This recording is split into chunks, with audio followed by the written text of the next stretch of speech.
What's up, guys? This is Desert Fox, and this is going to be my review for Grand Theft Auto 5. Now, let's get down to it right away. Is Grand Theft Auto 5 better than past ones, or as good as some of the reviews that already come out have said? Now, I wanted to do this earlier and quicker, but due to work and then being sick, fucking sinus infection, it sounded like shit. I wasn't able to record it, and now I sound just kind of like shit, like usual. But we'll get down to it whether or not the game is better or not. The biggest thing you do probably wonder, at least was on my mind before the game came out, how is the driving compared to 4? Because I saw, to be honest, the driving in 4 was kind of shitty. The driving 5 is a lot better. It feels a little not real enough. Maybe a little could have been a little more real, like how some of it works, but it's still way better than the driving in 4, and it works. There's just some times where I felt some of the vehicles could have been a little better. For the most part, it's pretty decent driving. Now, as far as the shooting and the combat, it's a little different than 4. It's more of a Max Payne style, where you have a can quit, snap on, and shoot.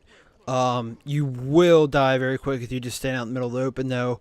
In this game, you die pretty quick in this one. If you don't watch it, there's a cover system that you can use real easy to snap behind cover, and then you can just pop out and shoot them.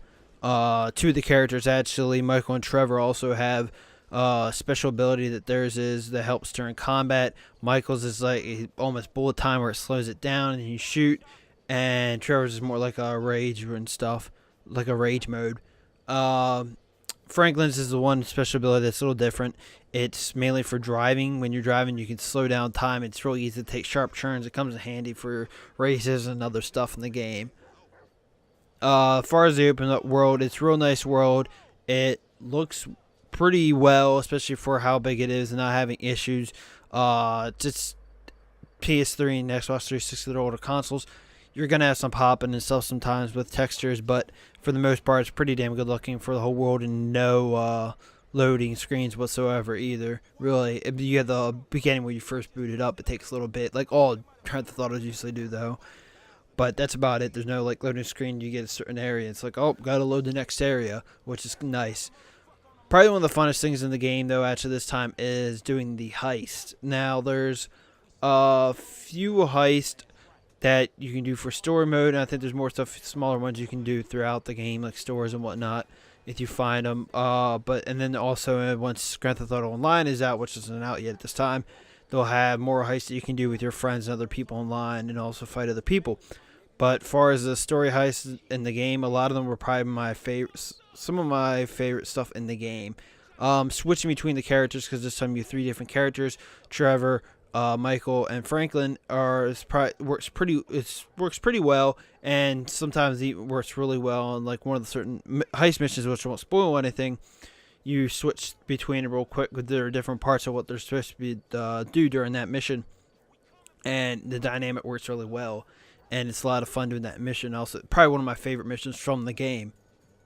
The story isn't the best story ever, but it's pretty good story for GTA. I think I like the story and the characters more than I did 4. For 4, a lot of the characters weren't very memorable. Nico was okay and stuff. The DLC actually for 4 was better than the game itself. The Lost in the Dam and the Ballad of Gay Tony. Those 2 characters in that DLC I thought were better than everything else pretty much in 4. But for the story, it's pretty good. It's like I said, there's multiple stuff you get to choose at the end of the ending. You actually get 3 different paths to go, and throughout the game, different stuff. Probably some of the other interesting things is sometimes after a mission, it'll automatically switch to another character, and they're in a situation just like, how did they even get in here, or stuff. Sometimes you'll have happen, which are pretty cool. The game isn't necessarily very hard. It's pretty easy to get money, to get weapons right on. Just pay attention to the certain characters and missions that'll tell you stuff about what's going on in the world, or what you do. Pay attention to what you're doing, and then you can use that on the stock market to invest and make more money. So you can do that to make money. I mean, making money is not necessarily too hard. You can own property and then do missions to even increase for that property, to increase how much you get per week or whatever it is, the timing. And then once you have that, you can make money off that regularly on properties. It's not that hard. And then you can just buy weapons and stuff. It's not really that hard of the game.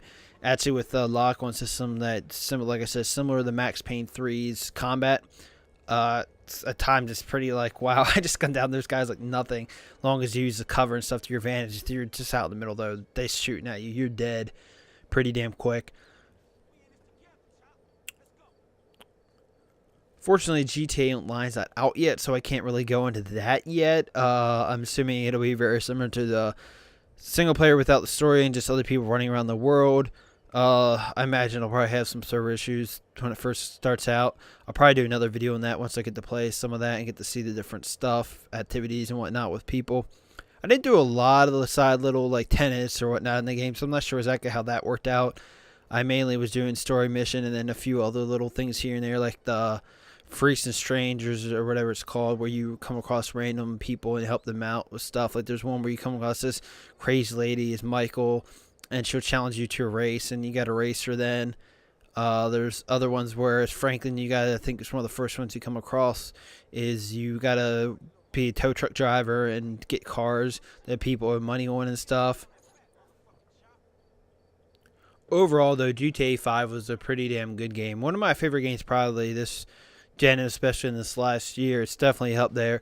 If I would have to give GTA score online, it would be 10 out of 10. It's practically, there wasn't a whole lot or anything I could really pick out and complain about, especially for how the world and things worked for these systems being, 8 years old for the 367 for the PS3. So being on that harder hardware that they were able to get out as much as it did at Rockstar, which is expected from them. It's a very talented studio, especially Rockstar North. They can do a lot with what they have. But yeah, if I would give a score, it'd be about 10 out of 10. There's not really anything much I could complain at all about. I like the dynamic between the characters, the driving, the world worked good. Everything I thought was pretty good, like I said. Nothing really I could complain about. But like I said, GTA Online is not out yet, so I can't really go into that. But once that's out, I'll do another video for that. Alright guys, this has been Desert Fox. I'm out.